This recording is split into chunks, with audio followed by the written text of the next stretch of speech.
Good morning to everyone out there, perhaps good afternoon or good evening to some of our friends from outside North America. We are honored today to bring you two experts on the subject of rewilding. The first is Oswald Schmitz. Everyone calls him Oz, and Oz has recently published several groundbreaking papers in Nature Communications and in Environment Magazine, focused on animating the carbon cycle. That is, how with high trophic level animals on the landscape, wild places can sequester 2 or 3 times more carbon in the soil and in their living materials than they might otherwise do. Oz is from the University of Guelph, where he got his undergraduate and master's degree, and the University of Michigan, where he got his PhD. He now is a chaired professor at the Yale School of the Environment and really a global expert on the subject of carbon sequestration in places with high trophic level fauna on it. Our second guest, who will come after Oz, is John Leibowitz. John is the executive director of the Northeast Wilderness Trust. He's been doing this for more than a decade that I know of, and probably longer than that. John went to CU Boulder as an undergraduate, and then the Vermont Law School, where he earned his JD, his legal degree, as well as his master's. He is a practitioner with many years and many negotiations of experience, and we'll talk about how the rewilding concept applies to the practitioner community. So I will turn the microphone first over to Oz, who we are really excited to have here. And John, we feel the same about him. All right, Oz. Thanks very much, Jim.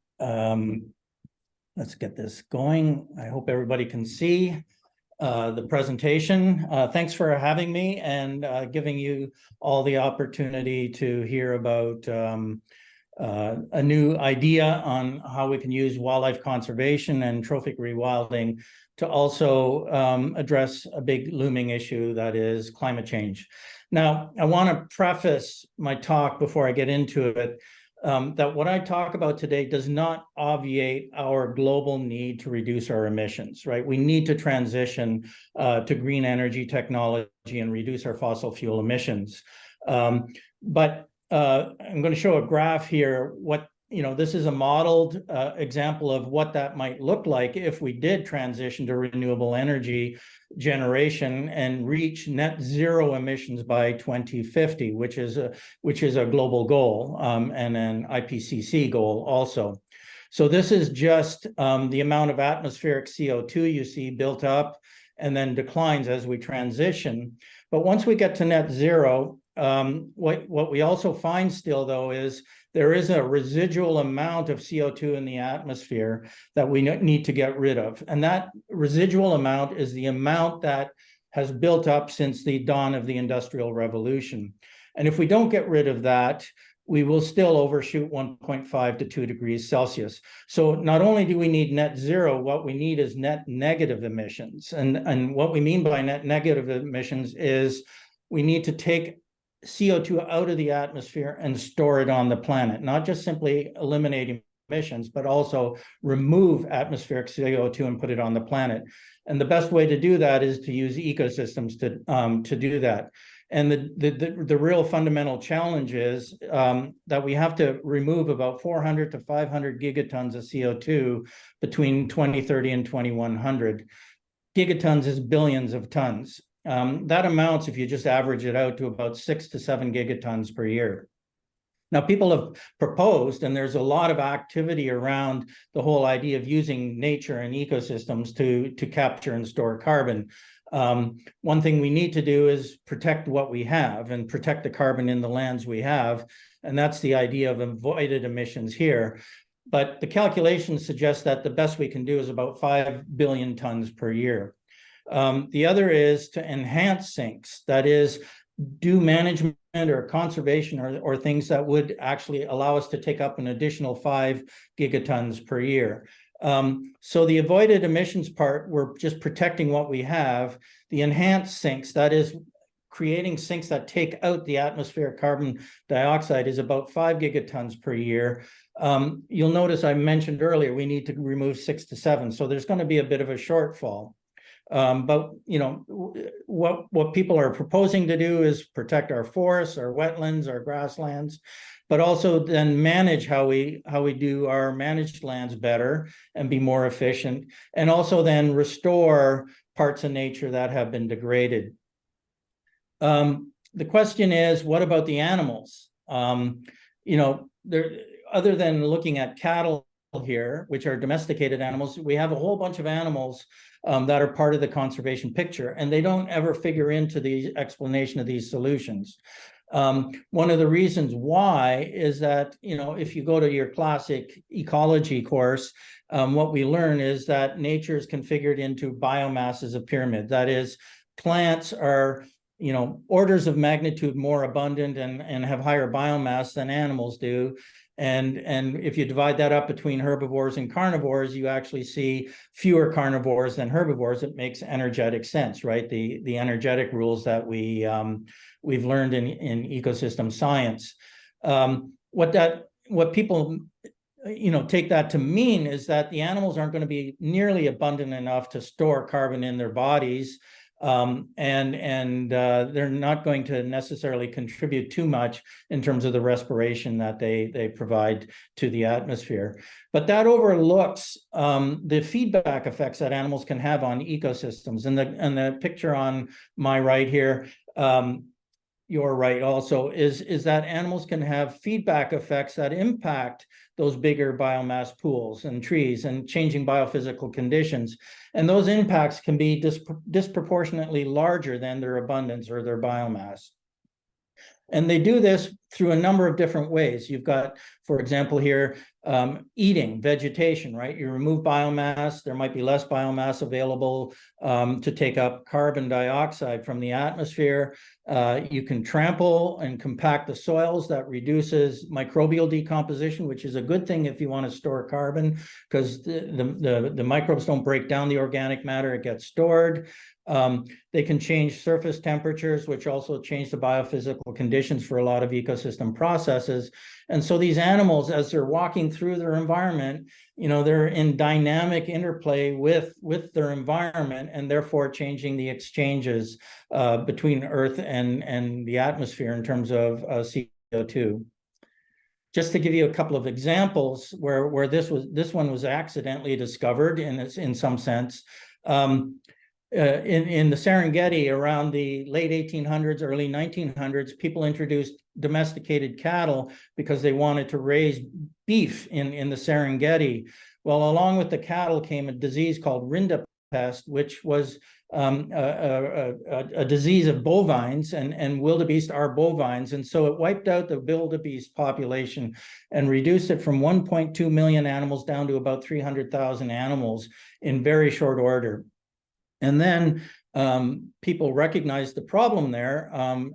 And the problem was really that because the wildebeest were no longer migrating across the Serengeti, what you had is wildfires burning all of the uneaten vegetation, because it basically grew, cured in the heat of the summer, and then dried and became fuel for rampant wildfires. 80% of the Serengeti burned every year, releasing huge amounts of CO2 to the atmosphere.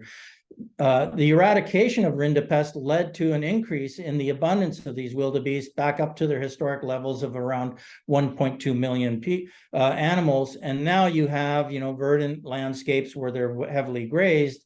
And if you look at sort of the carbon dynamics in different pools, what you find is by the mid-70s, you see a switch from a net carbon source to a net carbon sink.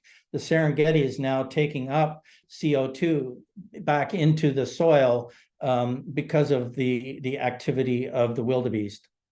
In the boreal forest of Canada, in the absence of wolves, what you end up having is moose becoming overabundant and eating the vegetation, thinning the forest, which means you get less CO2 taken up into the trees and less of that litter hitting the soil and being stored in the cool soils where decomposition is lowered. Wolves control moose abundances, and therefore what you do is you get much more verdant landscape again, different tree species composition, a lot more uptake of carbon dioxide into the trees, and then carbon storage in the soil. Sorry, I keep my pad here is very sensitive. What that means is you get about 30% more carbon stored in the ecosystem when wolves are present than when they are absent.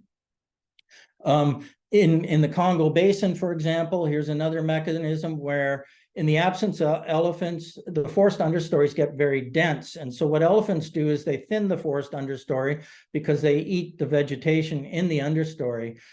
This vegetation normally competes with the canopy trees. The canopy trees are the ones that are very carbon dense and carbon rich. So what the elephants do by thinning out the understory is they reduce competition with the overstory trees. So they take up more biomass per unit, carbon per unit biomass. The elephants also eat the seeds and the fruits of the carbon dense canopy trees, and they disperse them and release them in their dung. And so you got these nutrient pools that support the germination of tree seedlings. So they actually promote forest regeneration and carbon capture. And you can see over a certain range of density of individuals per kilometer squared, you get dramatic increases, 60 to 70% increases, up to 60% increases in carbon storage in tree biomass relative to when animals are absent. Now, what do all these numbers mean? Well, let's just sort of compare relative to the regional ecosystems. So the Serengeti wildebeest, they're causing avoided emissions. So they're contributing to avoided emissions.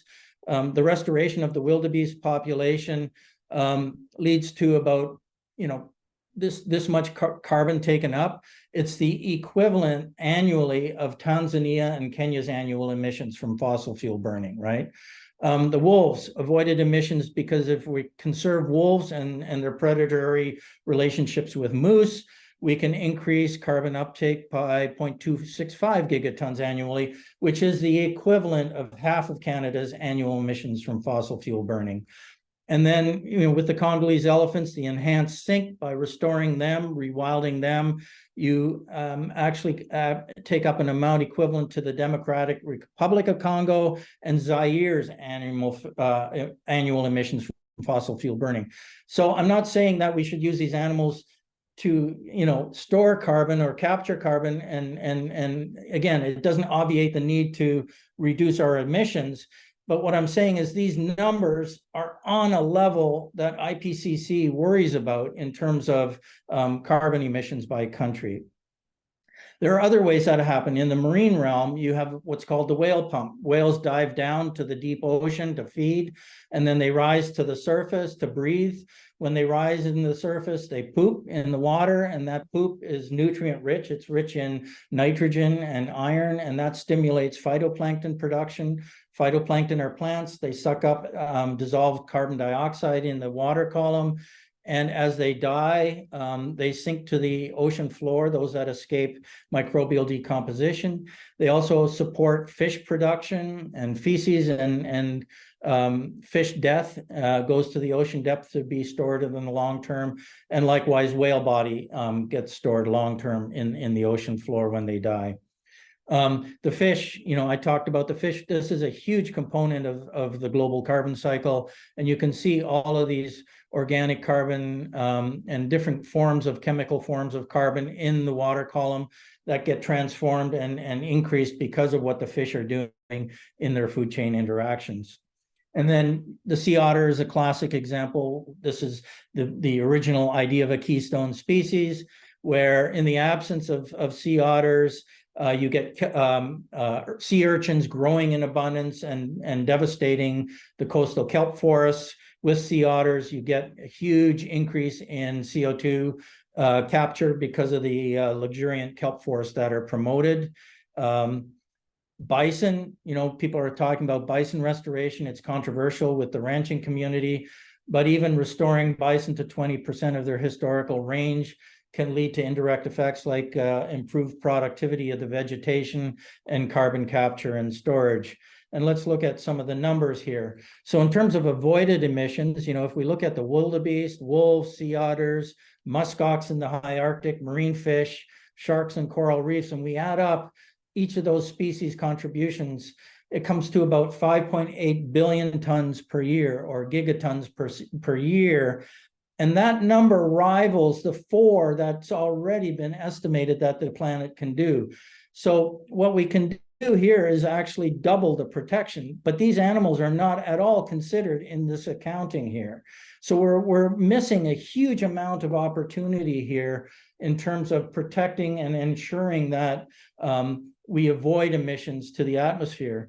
But right now we have a biodiversity crisis because a lot of these large animals their population abundances are declining in many areas.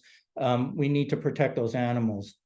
If we think about enhanced sinks, bringing back, rewilding forest elephants, rewilding bison, rewilding beaver, rewilding both sperm and baleen whales, the toothed whales and the baleen whales, you get an additional, almost 1 gigaton per year, which rivals, it's almost half of what people are doing with terrestrial systems and just vegetation management and habitat management. So if you look at all these things together, what you find is there's 6.58 gigatons of carbon dioxide per year can be accounted for because of what animals are doing on that planet. And it rivals that 10 gigaton that people already are talking about. But none of this is accounted for in these natural climate solution estimates.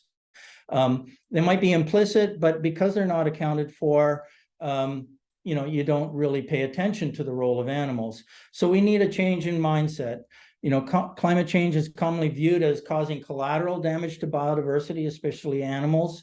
Animals are viewed as unwitting victims that are passengers stuck on a ship that is headed on an ill-fated voyage. The changing mindset actually sees animals as important drivers of the climate ship. And so biodiversity conservation through trophic rewilding may be helpful to fix the climate change problem. The issue is, right now, the animal effects are hidden in plain sight, if you will. If you don't quantify their effects, they won't be recognized, they won't be managed, they won't be conserved, right? So what we have to do is more effort on really quantifying these effects. And to that end, my research group and I have developed a new carbon model that accounts for the role of animals, the direct and indirect effects of the animals on the carbon cycle.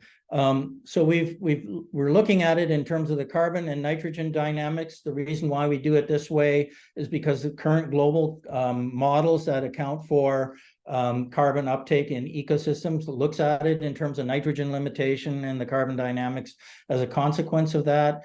We include things like photosynthesis, plant respiration, and plant recycling, but we also now account for all of the things that animals do. So their whole number of equations, and this is what we call a dynamical systems model. There are a whole slew of equations that underlie this, but the purpose of doing this is twofold. One is to get people, scientists, to actually measure all of these components in a single system to get more rigorous quantitative understanding for a variety of systems. So we're trying to inspire more quantitative research to do this.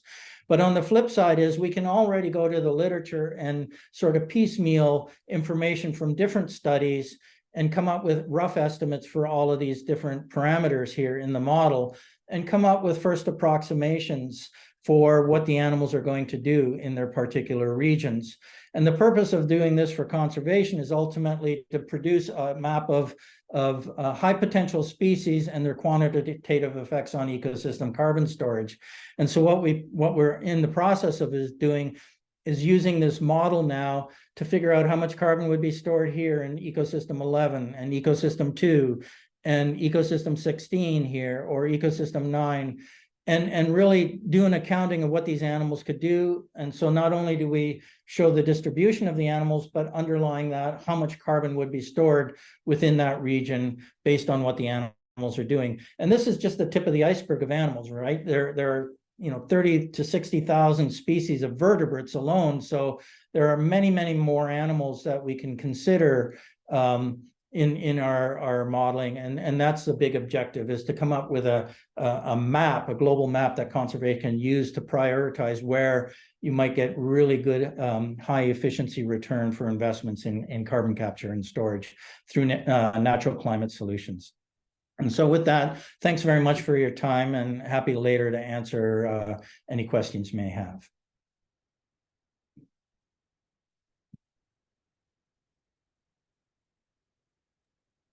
Thank you, Oz. That was an excellent summary. I just want to tell our viewers that if you look in the webinar chat, you'll find a link to reading resources where you can go into much greater depth on the subject that Oz just discussed.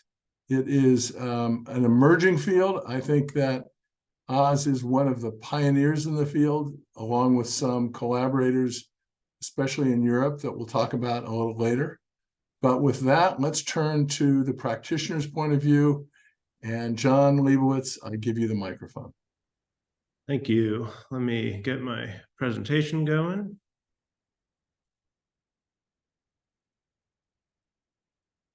All right, I'm going to assume that looks correct on your end. All right. Well, thank you, Oz, and thank you to ILCN for putting on this webinar. And I'm going to spend, as Jim just said, the next 20 minutes or so building off the science of animating the carbon cycle that you just heard, but do so through the lens of a conservation practitioner in a particular geographic region, that being the Northeast United States. And by way of background, Northeast Wilderness Trust, where I work, is the region's only conservation organization that is exclusively focused on rewilding by protecting wilderness areas and using the land trust model to do so. And we currently safeguard 80,000 acres of land across the region.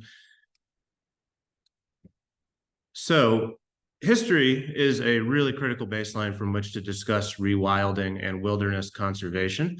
And I'll ground you where I work here. So starting about 95,000 years ago, an ice sheet covered all of the Northeast USA and much of Canada, in some places up to 2 miles thick, so there were no forests here at the time. And that lasted until about 20,000 years ago.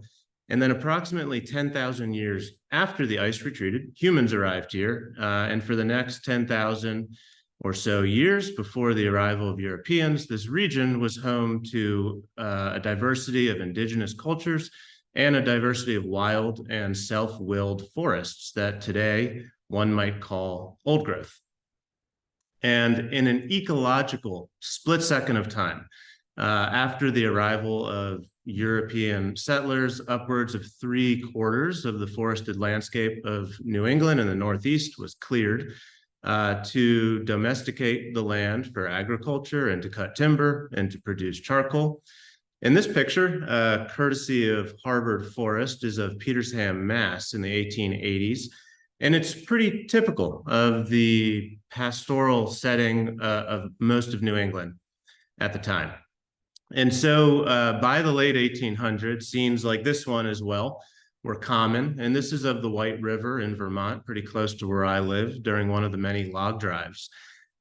However, things quickly began to change, and rewilding, long before it had a name, took hold across the Northeast. First, it happened passively, largely due to economic factors that ushered in a mass abandonment of farms. And simultaneous to that process, however, 3 noteworthy and intentional events marked the rise of diverse wilderness areas and bolstered the foundation for what would eventually be called rewilding here in the Northeast and around the world. And so first, the Adirondack Park in New York, you can see where that star is, was created in 1892 and now protects just under 3 million acres as wilderness.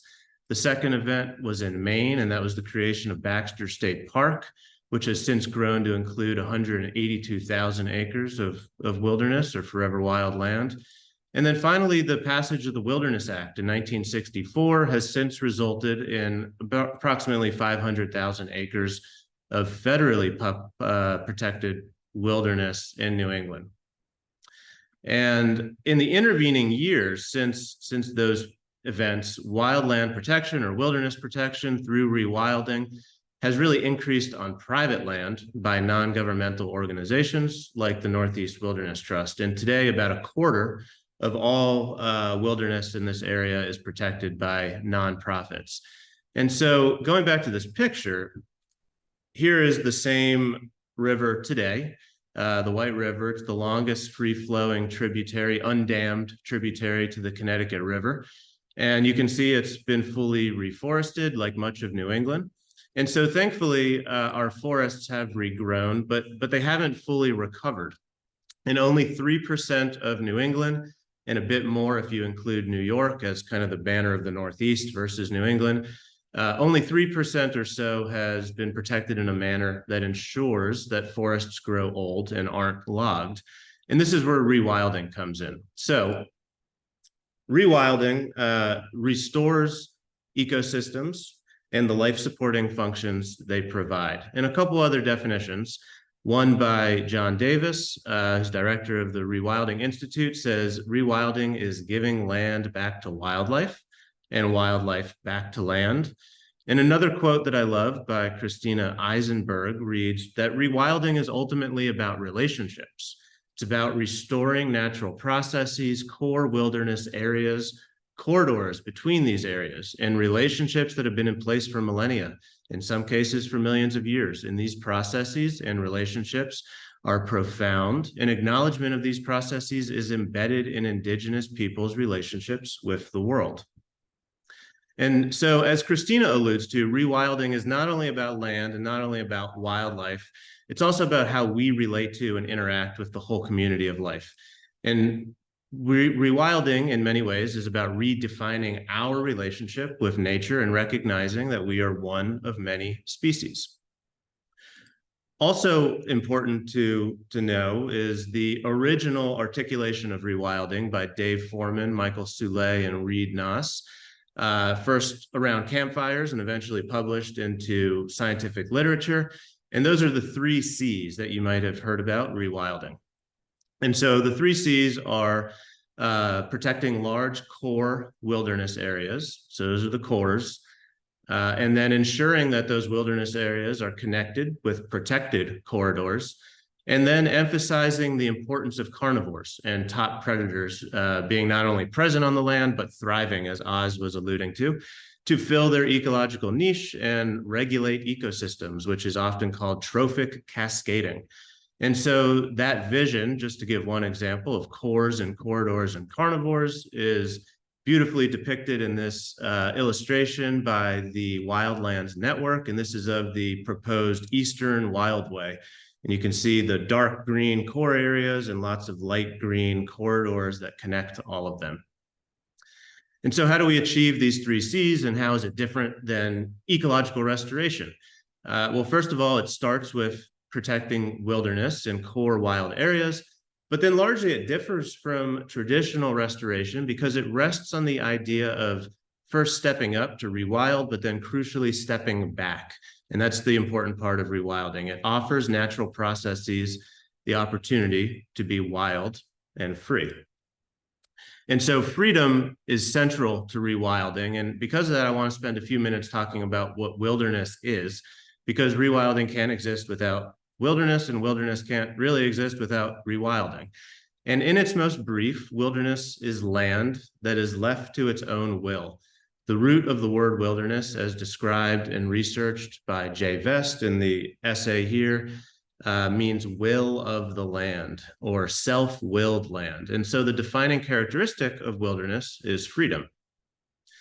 And in a self-willed landscape, trees grow old and die on their own timeframes. Species form multiple generations, forest complexity increases, niche habitats are naturally created, and coarse woody debris, which is dead trees and fallen trees, dominates the landscape, and natural disturbances create multi-aged forests. And all of this stuff, this biomass and this complexity, it increases year after year because industrial resource extraction is prohibited. Importantly, wilderness does not mean unpeopled or pristine. And in fact, those words are never found in the Wilderness Act of 1964, where wilderness is defined as untrammeled, which means unyoked or free. So whether you call it wilderness or wildlands or forever wild, these are places where natural processes direct the ebb and flow of life, and rewilding is one strategy to achieve that result. I seem to have a jumpy mouse like Oz did too. So at the Wilderness Trust, we say that wilderness is not simply a special kind of place, but rather a special commitment we make to a place. And that commitment is freedom to animals and to the natural processes that produce integrity, beauty, and diversity of the land community. And so if wilderness is a choice, then wilderness by definition can be found anywhere where humans decide to make that choice. And it can exist wherever we decide to practice humility and to observe self-control and to set some places aside, not exclusively for our benefit, but for the millions of species that we share this planet with. And so it's really a rejection of the idea of human beings as a gardener of a domesticated planet. And all of those characteristics of wilderness are also central to the ethos of rewilding.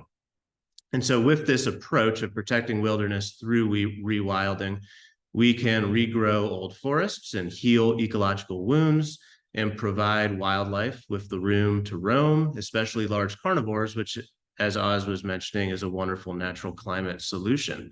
And all of these reasons are why wilderness and rewilding are connected. And so a good analogy for rewilding is to thinking about what happens when we break a bone. And that is, you go to a doctor who may set it with a cast, and then we rely on the body's natural resilience and healing powers to heal the bone. And so rewilding is quite similar to that at an ecosystem level. And the step of applying that cast can happen in a couple ways. Sometimes it's referred to as active rewilding or passive rewilding. And within active rewilding are lots of different strategies, some being dam removals, culvert removals, or reintroducing missing species. And Northeast Wilderness Trust engages in rewilding most commonly through passive rewilding, meaning that we as an organization buy land and we immediately discontinue extractive uses, giving that land time to rest and recover and evolve. And often there's very little management that occurs beyond maintaining boundaries and closing roads. But nonetheless, the act of doing nothing is still an intentional step, and it's our way of applying that proverbial cast to a broken bone, and in this case, a particular piece of land. And so this photo that you see in the background is an example of about a 3,000 acre property in New York State that we purchased and conserved a few years ago. And though it's clearly forest, as you can see from this beautiful picture, the forest is relatively young and had been logged for the better part of the last 100 years. And by protecting this land as forever wild, which is our commitment, we are engaged in passive rewilding. And so on the other hand, there's active rewilding. And as its name suggests, that takes a more active approach to the concept. And so one such effort that Northeast Wilderness Trust is involved in that could fall under the banner of active rewilding is, and through the lens of research, is with a group called the Cougar Research Collaborative, alongside our partners Panthera and Tompkins Conservation. And so you heard from Oz about the importance of healthy wildlife populations as a natural climate solution, and carnivores at that top of the trophic cascade in particular play an important role in the carbon cycle. And so here in the Northeast, we are missing two important such species, which have been extirpated over the last 100 or so years, and those are wolves and cougars. And so the Cougar Research Collaborative has been engaged for a couple of years, generating new research on potential cougar recovery in the East, with a focus on exploring factors, both biological and sociological, for such a potential recovery. And so I'll just share these very briefly. In early 2023, the collaborative published a study in biodiversity and conservation, identifying suitable habitat blocks for cougars across the East. And then a few days later, Mark Elbrock, one of our partners from Panthera, landed this wonderful op-ed in the New York Times, And then more recently, the collaborative released social science research that highlights public attitudes for cougar recovery and provides insight into what the public thinks about that topic and the role that state wildlife agencies ought to be playing in that regard. And then finally, the collaborative will soon be publishing an analysis of potential dispersal success of cougars from where they currently exist in the Western United States to heading here. And so using actual dispersal points and historic movement, the researchers have developed a predictive model and mapped where and how long it may take for cougars to return to the east. And this will be published hopefully in the coming months. And so as Jim mentioned before, this research and other stuff is available in your chat if you want to read more about these things. And so why do this? Oz highlighted one component of this. And so I'm going to swiftly move through these. And each of these topics, there's supporting research in your chat window as well. And so central to the Wilderness Trust's mission, it's important to highlight that core wilderness areas have intrinsic value. Wild landscapes and the species who call them home have a right to live and flourish, regardless of any benefit to people. However, rewilding, as you can see from this list, also has very real and tangible benefits to people. Through rewilding, we can increase biodiversity. We know that rewilding and protecting core wilderness areas is a boon for biodiversity, and large-scale rewilding will help reverse biodiversity declines. We also know that rewilding the landscape and bringing more abundance is a great natural climate solutions, as Oz highlighted. Animating the carbon cycle is highly effective and scalable. We know that rewilding increases soil health, and we also know that rewilding helps store more water in natural ecosystems, which reduces flood risks for nearby human communities. So I want to conclude my brief presentation and ask you, anyone listening to this, to join this hopeful movement. Rewilding aims for nothing less than charting a path that includes more abundance and natural beauty and healthier human communities. And if you want to learn more, I urge you to start with the Global Charter for Rewilding the Earth. A link to that download is in your chat. I also encourage you to visit on the global scale, the Global Alliance for Rewilding, and here in North America, the Rewilding Institute. And if you really want to dig deep and better understand the origin story of rewilding and the huge wild vision for North America, there's no better resource than the late Dave Foreman's book, Rewilding North America. And finally, Northeast Wilderness Trust is a resource, and I hope email me and we'll find ways to collaborate. And if I can't help you, I'll find someone that can. So that is my presentation, and thank you so much. All right, John, thank you so much. I want to invite, there are more than 40 people online right now. I think together with the presenters, we're about 45 of us. So please enter your questions either in the chat or the Q&A box, and I will moderate them. I know that there are a lot of very capable people in here who might want to make a comment or ask a question, and I invite them to do so right now. But I'm going to begin the questioning with a couple of moderators' questions.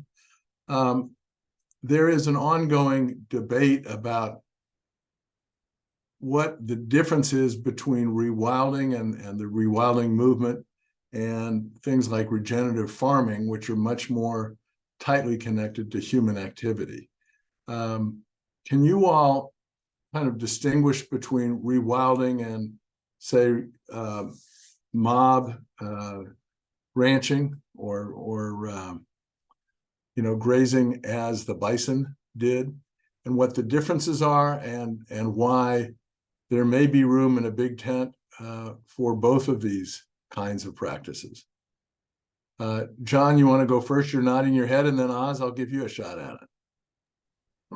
Sure. I would just first agree, Jim, that rewilding is a big tent movement. There's lots of room for different kinds of rewilding, and I would just say that, in particular, with my hat on at Northeast Wilderness Trust, we're focusing on protecting those core wilderness areas. And so rewilding rests on, if you were to follow the 3 C's of cores, corridors, and carnivores, integral to the vision is protecting those wild places and those core habitats. But that doesn't mean that those are in opposition to other agricultural purposes or other things like bringing bison back as a replacement for cattle and vice versa.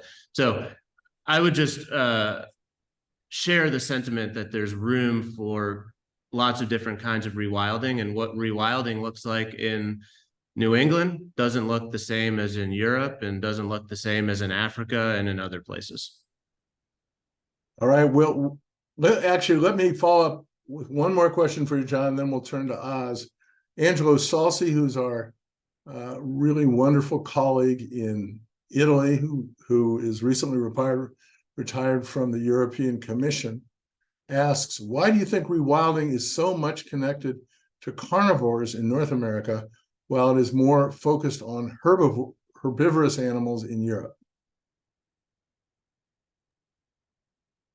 I think that there's a historical aspect to that when rewilding first got started, it was focused on a Western landscape Western United States landscape, I should add, that has long had a rich history of grizzly bears, wolves, and other carnivores. And the original biologists that were thinking about rewilding understood what Oz was talking about long before there was good research, I suppose, to support it in the way that Oz has been presenting. And that is that the important role of carnivores and how they have trophic cascades all the way to the bottom of the ecosystem. And so I think there's this natural tendency to think about carnivores because they're so important to the identity of the Western United States, which is where rewilding really got its start. I think that, again, it's all about the context. And I can't pretend that I'm an expert in rewilding on the European continent, but the context is different there. It's perhaps a more settled area. And though there are wonderful populations of carnivores that I read about frequently as being bolstered by rewilding efforts. And I think that, again, rewilding in Europe necessarily looks different than rewilding in North America. But the idea is very similar, which is, to use that analogy again, we're helping nature heal by taking some intentional steps with the goal of allowing natural systems to perpetuate on their own. And that's, I think, the core issue of rewilding, regardless of how you apply it and where you're applying it. So Oz, to you, where is the dividing line between rewilding and then things like regenerative agriculture? And are there room for both in the conservation community? I think you partly addressed that already, but let me ask you to think about it. Yeah, I'll build on what John was saying. So first of all, the way I look at rewilding and define it is the free will idea. It's not just vast spaces that don't include people. It's creating spaces where all organisms can live and fulfill their biological natures, right? And live according to their biological natures. And by doing so, they contribute to the functioning and sustainability of ecological systems. And so ultimately what you want to do is create a landscape where these animals and plants and microorganisms can all sort of live according to their biological natures, which means humans have to step back and not intensively manage. So regenerative agriculture is much more intensive management, whereas the kind of rewilding that we're actually trying to promote is, we're not saying people can't live in rewilded spaces. It's just become stewards more of it and let it go a little more and do things that encourage other organisms to be able to fulfill their livelihoods and according to their biological natures, rather than heavily and intensively managing and micromanaging things. With the grazing system too, what you have to do, what it really does teach us is, what inspires me is you have to get back to biology too. So for example, bison and cattle are very different in terms of the way they forage. Bison have these broad muzzles, so they're really like lawnmowers, and the way they graze and the way they influence the landscape is much different than cattle that have more, pointy mouth parts, and they're much more selective in their foraging, and they can change the makeup in a different way. And I think it's because, the bison are lawnmowers, the wildebeest are lawnmowers. They create these vast grazing lawns that actually enhance productivity of the landscape, which is something the cattle don't do as easily. And so, again, as John said, we have to recognize that people want to grow cattle for meat, obviously, and domesticated cattle are easier to rear than bison are. But still, thinking about them as in terms of their functional traits and their functional roles also gives us a sense of when one or the other will be useful in terms of dealing with some of these other ecosystem level impacts. Okay, I have a question now from one of my colleagues at the International Land Conservation Network. It reads as follows. Oz, I'm curious, are there contexts in which the reintroduction of predators reduces the overall sequestration of carbon in a given habitat? Does rewilding always result in additional carbon sequestration? The straight answer is no. And again, I'm not here to turn this into a panacea. As a scientist, I have to be honest that it doesn't always lead to carbon benefits, but that doesn't necessarily mean we shouldn't conserve these animals for other reasons, right? I'm not saying we should, paint ourselves into a corner and just conserve species for the sake of storing carbon. There are many, many values that we have to respect and understand and manage for. A classic example is, and we wrote a paper about this, which the people in the scientific community got a little bent out of shape because of what we were saying, because at the time, the idea of trophic cascades being really important for ecosystems was out there and front and center. But we pointed out that, the story for the boreal forest, where wolves control moose abundance, wolves are going to be very good for carbon storage.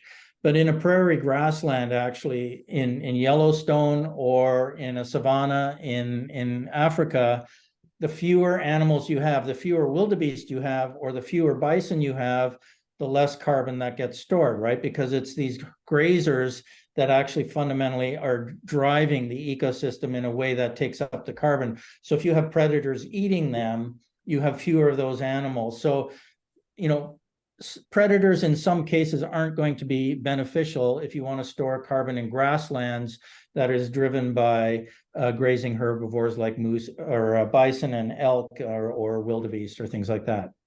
That doesn't mean we shouldn't preserve wolves. It just means don't sell the idea of preserving wolves based on their carbon benefits all the time. Okay, John, the question for you is, how do you manage areas that come to you that have been impacted some way by human presence on Earth? For example, habitats that come with heavy populations of invasive species, or habitats similar to the White and Green Mountains 150 years ago that have been heavily forested. Sure. All right. So a couple things I can respond to that. The forests of New England, the broadleaf temperate forests, have proven to be just wildly resilient when given time and space to just regrow. And I'll use, the example of my front yard is a large meadow, and if it isn't brush hogged every couple of years, it wants to be a forest, and it will regrow into a forest. And you can just extrapolate that across the region. And so there are no places, or I should say very few places, that Northeast Wilderness Trust protects that have not had some form of management, and in most cases quite intense management over the last century or so. We approach all of these places very similarly, and that is what I touched on during my presentation, which is the important step that Northeast Wilderness Trust takes is we purchase land, protect land, and then we step aside and allow natural processes to unfold freely. And the controversial part of that, which I will just get in front of, is that we do not manage for invasive species on our properties. And it's really important to say that we're not proclaiming that nobody should manage for invasive species, or that managing for invasives is an incorrect strategy. But what we're trying to do in protecting core wild habitat is ensuring that there are some places on the landscape where natural processes are unfolding freely. And we are living in a time of great dynamic change. And it's probably, we would argue, really important to know that what happens to a forest that has invasives in it, if there's zero management over the next 50 or 100 years, in those areas will act as baselines for the rest of the landscape. So land managers and foresters and ecologists can figure out, what does this forest look like if nothing is happening? It's really important to have those baselines out there. So at Northeast Wilderness Trust, we don't generally manage for invasive species. We document them. We're aware of where they are if they're a terrestrial variety. And in the case of things like emerald ash borer or hemlock woolly adelgid, which are becoming big problems in our area, they're going to come in and potentially wipe out large amounts of ash or hemlock. And it will create a new flush of coarse woody debris in our forests. And it will be sad to see those species compositions change for the forests that we love, but that's part of allowing nature to be self-willed, to use that phrase again. Untrammeled nature, as the word is used in the Wilderness Act, is just that. We are not, we are taking an intentional step back to say, in this place, we're making a commitment to not 100% manage everything. And sometimes that means species composition changes. We're not picking winners and losers. That's kind of the core value of wilderness conservation and passive rewilding. Okay, we have more questions than we're going to be able to answer, even if we go over 10 minutes. But I think we are. If you all can stay, go over maybe 10 minutes after the hour. A couple of questions that I can answer. Christine Nelson asked, will there be a recording of this webinar made available? Yes, we are recording this session, and we're going to send it out to everyone who registered for the session, which includes everyone who's online right now, as well as a resources list that's at the top of the webinar chat. Tillman Disselhoff asks Oz, does the international climate policy community pay sufficient attention to your research? Is this a topic which will be discussed at COP28? It's we introduced the idea at COP27 in a little brief through the Global Rewilding Alliance. It didn't get any traction whatsoever.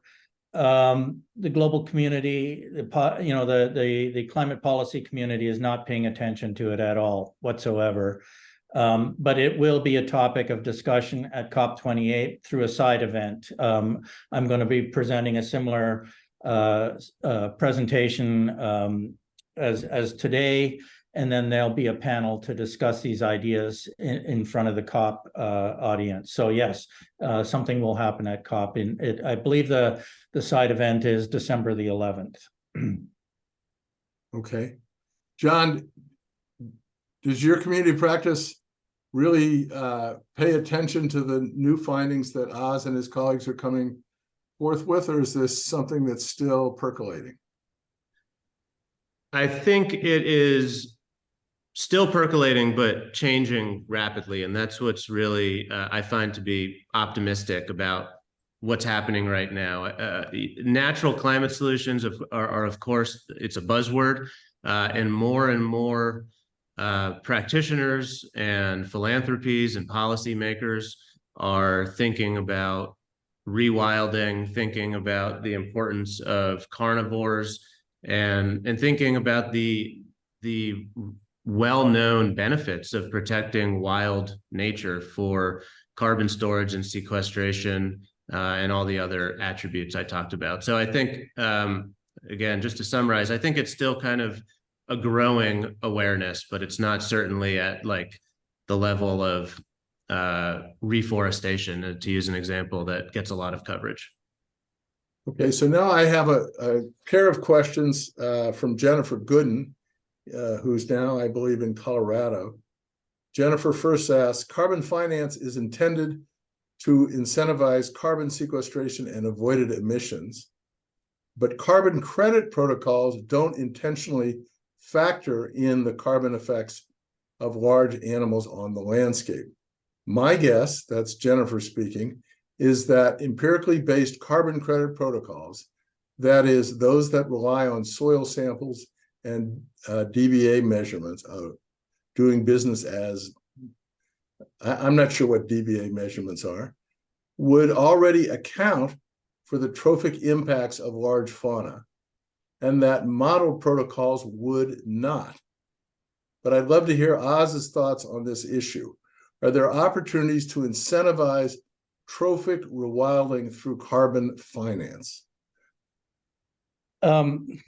The ultimate ambition is that we could use that, the offset funding to finance rewilding, but we have to do a much better job of accounting. So, Jennifer's right on the money with this. And I've heard this criticism, with the avoided emissions that I talked about.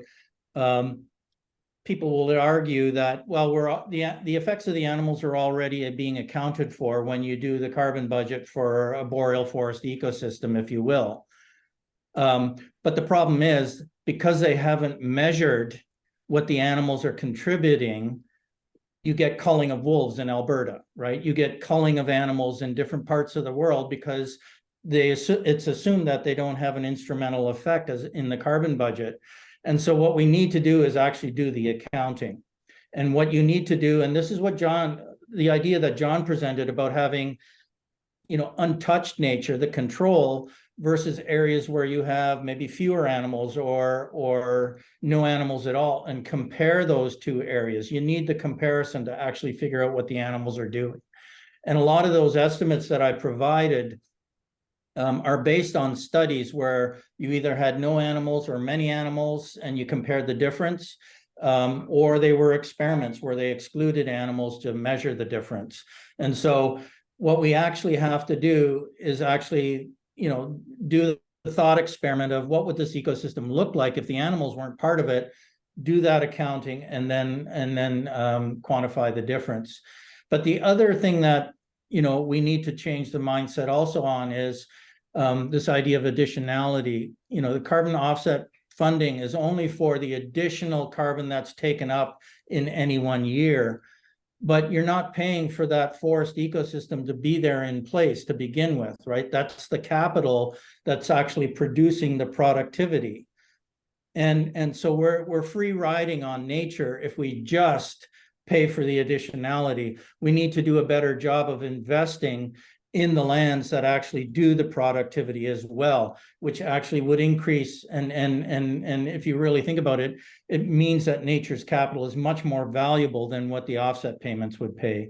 And we need to do a better job with our economic valuations of nature if we want to do nature-based solutions properly and not free ride on nature.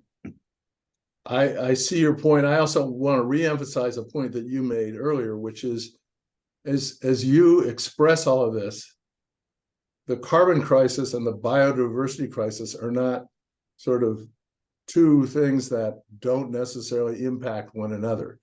They're intertwined, and the biodiversity crisis actually impacts in many different ecosystems, maybe not in all ecosystems, the amount of carbon that's sequestered in soils and in plant matter and everything else.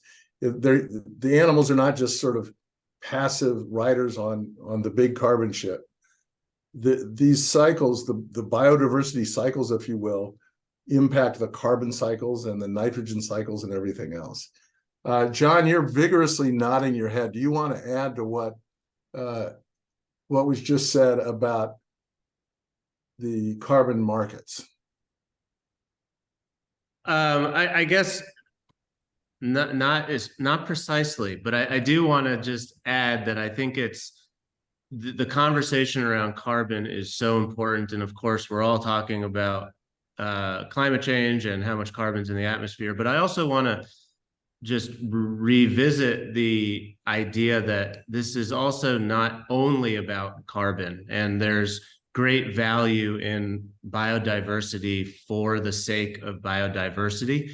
And it's almost, it's kind of a double-edged sword to reduce everything to just a carbon value. And so the research that Oz is doing is really, really important. And we also need to keep in mind the intrinsic value of all of these animals that we're talking about. And so that's my kind of issue when we reduce forests to just carbon storage. Forests are so much more than stored carbon. And I want to just always keep that point in front of everybody. Just, All right, just real quick, just to add to that, one of the perverse things that could happen with a carbon offset is you could use a nature-based solution and destroy nature with it. Because, for example, let's say wolves were annihilated in the boreal. We have a high number of moose. And if you want to maximize carbon storage in the boreal, you get rid of all of the moose. But moose are part of the ecosystem, right? In sort of the intrinsic vision of it. But in order to use a nature-based solution, getting trees to take up carbon, you would end up destroying nature to get the nature-based solution. And we have to keep this in mind also as we're rewilding and systems are in transition and not all the predators are in the system to control the herbivores. We have to pay attention to that dynamism too, and not, you know, be eager to intervene. Let the system go and reach the alternative state that it would reach after we've sort of done the initial rewilding effort. So just, this is a long-term game. It's not a short-term fix. All right, I want to add, Emily Bateson asks, just to go back to the carbon credit discussion, noting that there are unintended consequences that we have to be mindful of. Emily asks, how does Northeast Wilderness Trust actively use carbon credits and dollars from carbon credits to increase wildland conservation and carbon sequestration? We are engaged in the carbon market, and it is a challenging marriage, as you will, because we engage only in forever wild conservation, and the primary protocol for carbon credits is improved forestry. And so we are in some ways kind of trying to put a round peg in a square hole. And there's a lot of challenges with engaging in the carbon market. However, we do have a program called Wild Carbon, and our program, I think, I'd like to believe, offers two pretty unique attributes to the carbon market for those interested in acquiring carbon credits. And that is, every property that generates wild carbon credits does two things. It is a recently acquired property. So it's a piece of land that Northeast Wilderness Trust just purchased from the timber market. We're taking land out of the timber realm and turning it into wilderness.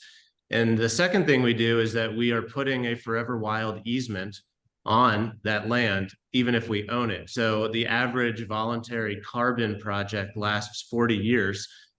Our properties, because they're forever wild, will be storing carbon indefinitely as long as nature allows it to do so.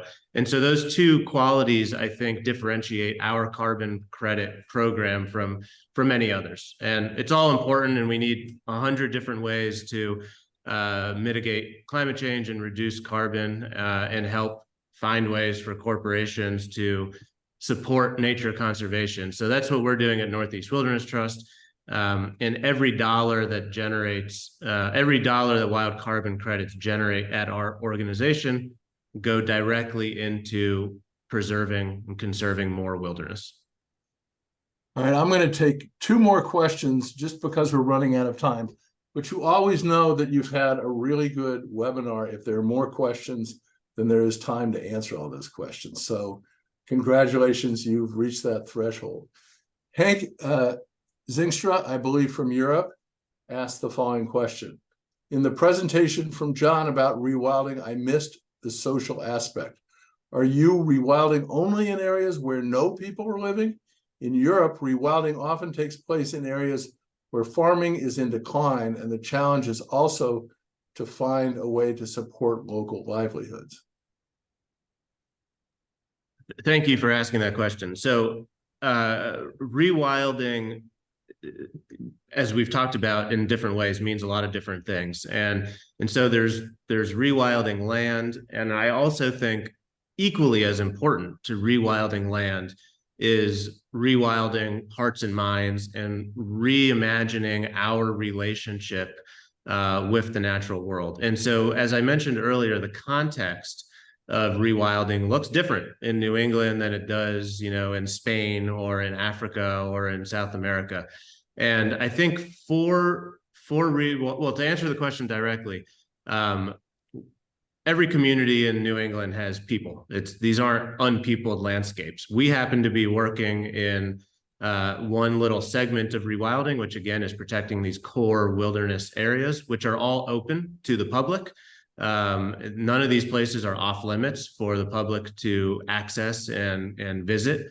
But one of the things that I'll just highlight, again, I'm not an expert in rewilding Europe, but one of the things that Rewilding Britain and Rewilding Europe has done a superb job of is linking directly the value of rewilding to, for instance, ecotourism and livelihoods. And these things they can't go with one without the other. So what Rewilding Europe has done a great job of doing is tying exactly what the question, I forget his name, I'm sorry, asked. And that is linking livelihoods with re-established natural areas and bringing those things together. You can't have one without the other. And to believe that we're just going to protect, millions of acres in Europe and have no people anywhere is not going to happen. And so those things have to be connected, and they are. And that I will add, that is also true in the far north in Canada, where the idea of having Indigenous guardians that are trained to help protect the forest, but also the program is designed to give employment and economic development to those small communities is a really important part of moving forward with Indigenous-led conservation. So I can't imagine very many circumstances where you can leave people entirely out of the equation or would want to. You're absolutely right. And people are part of nature. And that's kind of that is, again, the ethos of rewilding is reestablishing that really indigenous idea that people and nature are one and the same. And we need to figure out ways to live closer together. So not only people are thriving, but also all of our wild cousins are thriving as well. And Oz, I could see you're nodding in agreement. So that's interesting. All right, last question from Natasha von Bentum. Hello, I'm wondering if you're involved in any of the research and work on fungal networks, such as the work of the organization SPUN in the context of carbon capture. Thank you. So we've been talking mostly about animals on the landscape, and this person is bringing up the very interesting and also emerging field of understanding the impact of fungal networks in the soil, especially, and above the soil. So can either of you respond to that? First of all, I am not working on fungal networks. I have a colleague at Yale who is. He's a soil ecologist and he worries about those. Although in our research, we do worry about sites with different fungal communities and the degree to which they also mediate what the animals do above ground. I think what it really leads to is a recognition that we need a more holistic perspective on ecosystems, ecosystem rewilding, conservation in general.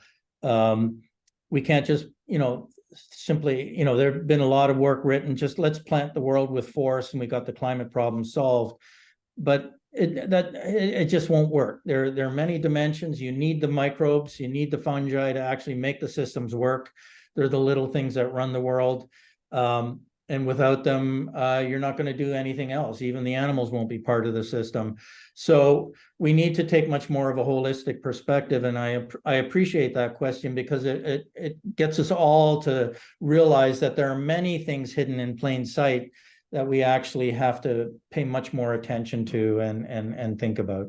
Great answer. John, last word? No, Oz nailed that one. Okay. All right, with that, it's 11:11. You still have a lot of questions, and I encourage all of you to contact John or Oz at their respective organizations. Oz at the Yale School of the Environment and John at Northeast Wilderness Trust, if you have questions that you really need answered. In addition, I want to thank both of you for a unique webinar. I don't think we've ever had one quite like this, and I want to wish you both the best of good fortune in pushing your work ahead, because I think that it's quite important, and it's something that's just now coming on the horizon of most conservationists, which is a very good thing. So thank you to you, thank you to the audience, and we will see you again soon in the next webinar of the International Land Conservation Network. So long. Thank you, Jim. Thank you. Thank you.